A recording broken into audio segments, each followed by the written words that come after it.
roommate is a furry. I just found out why my pet cat has been in pain. When I met my roommate Kevin, we became best friends. We would play video games, go to parties, and hang out all the time. That was until he discovered the furry club at our college, and my life was turned upside down. I was already familiar with furries, as there had been a furry enthusiast club at my previous college. After Kevin asked me what they were, I explained that furries were people who enjoyed creating art about animals with human characteristics. Up until this point, Kevin had only used the internet for studying and gaming purposes, but as soon as he had typed furry into the Google search bar, it was as if someone had just flipped a switch. He became a completely different person. Instead of joining me in partying and games, he'd spend his free time on his computer, browsing through all sorts of furry forums and other websites. He still went to class and did his work, so I didn't think too much of it at the time. But after we returned from Christmas break, he showed me what he had been working on while on break.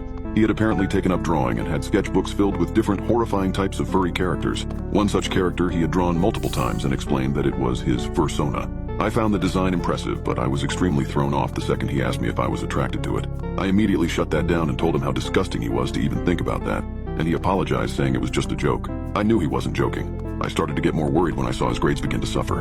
He'd rarely show up to class, and when he did, he always seemed exhausted, like he hadn't gotten any sleep the previous night. He spent more and more time on his computer, or at least, it seemed like he did. He kept his door locked, and he only came out to eat and use the bathroom. It got to a point where I just told him he needed help, but of course he brushed me off and would tell me that everything was part of the plan. I wished I could help him more, but he was still my friend and I didn't want him to hate me. If only I knew the disgusting things he was planning to do. It was this week when the cats started vanishing. There were quite a few strays on campus, and some of the dorms let the students keep small pets, so there were plenty of cats around the school. There were so many that it was hard to not notice that they were going missing. The corkboard in the campus library was filled with missing posters. Campus security was increased when rumors began to circle about a supposed catnapper.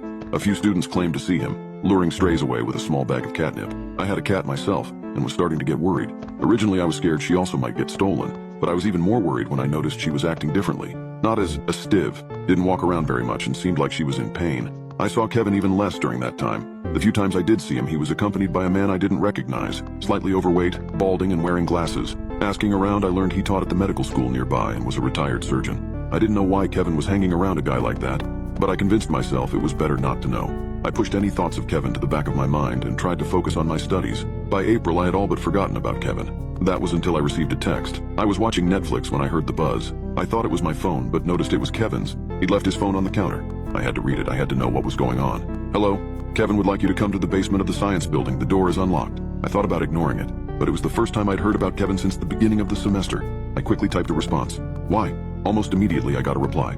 Please, he wants you to see this. Against my better judgment, I threw on my jacket and left the dorm. I had to know if Kevin was all right, but more importantly, I had to have answers. I had to know what he was up to, why he was involved with this surgeon, if he had a part in the missing cats, if he had anything to do with my cat acting completely differently, even refusing to stand up anymore. As the text had promised, the door to the science building's basement was unlocked. I'd seen the place a few times. There wasn't much down there aside from some old equipment. When I entered, however, I was surprised to find a whole setup. It was made to look like a mock hospital room, or more accurately, a surgery theater. Curtains surrounded a makeshift operating table, and I could make out the silhouette of someone lying on it. Another silhouette stood over the table looking down at the figure before turning its attention to me. It stepped away from the table and parted the curtains, revealing the form of the same man I'd seen accompanying Kevin for the last month or so.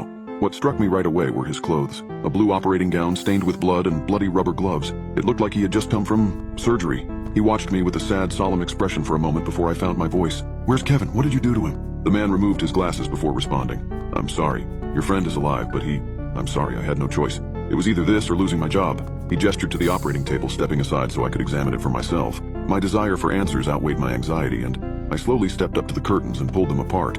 I struggled to comprehend what I was looking at for a few seconds, but once the realization hit, I nearly passed out. On the table laid a person-shaped mishmash of fur of varying colors and textures. Looking closer, I could make out some finer details in the unholy amalgamation, mainly in the face. A cat-like nose, lopsided cat ears, and whiskers confirmed my worst fears. Kevin. As soon as his name left my mouth, Kevin's eyes shot open, revealing green cat-like irises and slit pupils. He turned his head to face me and smiled. His teeth had been sharpened to a point, his canines far longer than they should be. I stared in horror, nearly at a loss for words. Why? He gave a small shrug.